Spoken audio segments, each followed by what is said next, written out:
A Knight of the Seven Kingdoms, The Hedge Knight, Episode 1 spoiler recap and review. Decades before the wars of Game of Thrones, Westeros is a slightly different place. The Targaryens still hold the Iron Throne, but the realm is currently at peace.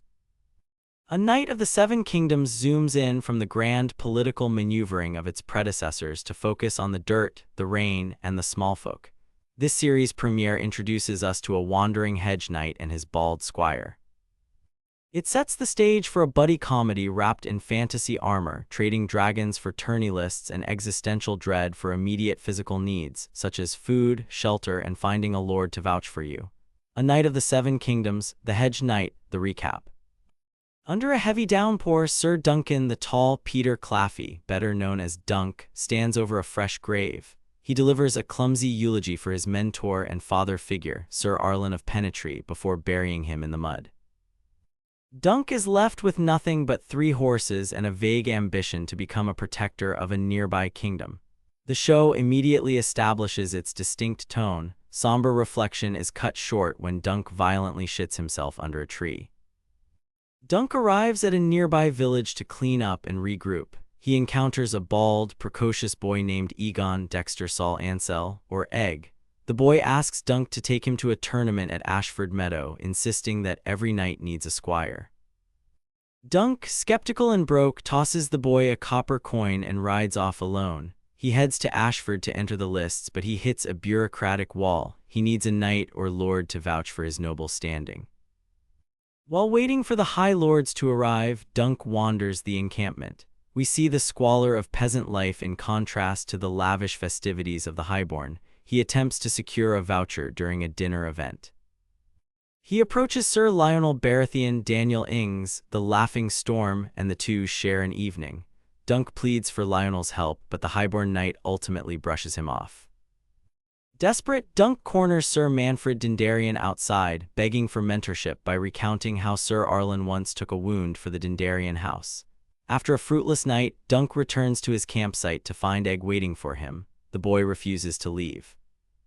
When Egg questions Dunk's credentials, Dunk defiantly crowns himself Sir Duncan the Tall. He begrudgingly accepts Egg as his squire, warning that he cannot promise much. Egg accepts this, calling him my lord. Dunk corrects him, he is only a knight.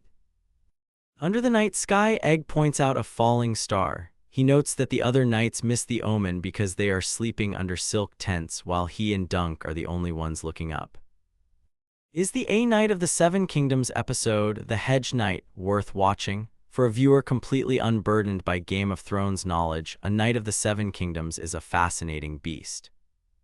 The Hedge Knight opens not with dragons or ice zombies, but with a burial and a bowel movement. This immediate pivot to the grotesque and the mundane sets a distinct tone. This is a show about the guys who get stepped on by the giants of history. It's a wet, muddy, and surprisingly funny introduction to Westeros, drenched in rain that looks expensive enough to bankrupt a small nation. The visual fidelity is staggering.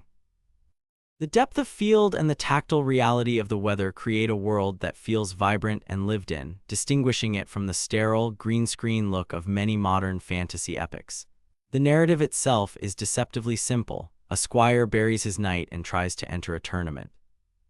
However, the barrier to entry feels steep. The script throws the viewer into a deep end that's already fully thought out.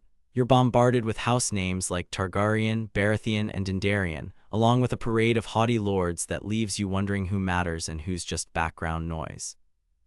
It creates a weird friction where the plot's easy to grasp, get the job, get the voucher, but the social dynamics feel overwhelmingly specific. You get the sense that a history textbook is required reading to fully appreciate the nuance of why a Baratheon laughing is important, yet the show manages to make you care regardless.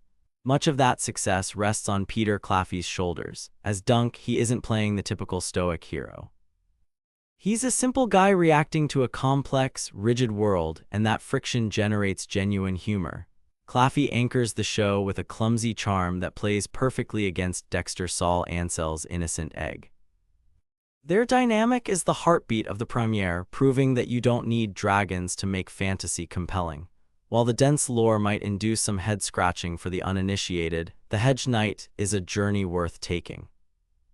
It reminds us that while the history books focus on who sits on the Iron Throne, the real story is usually happening in the mud outside the castle, where the only game that matters is figuring out where your next meal is coming from.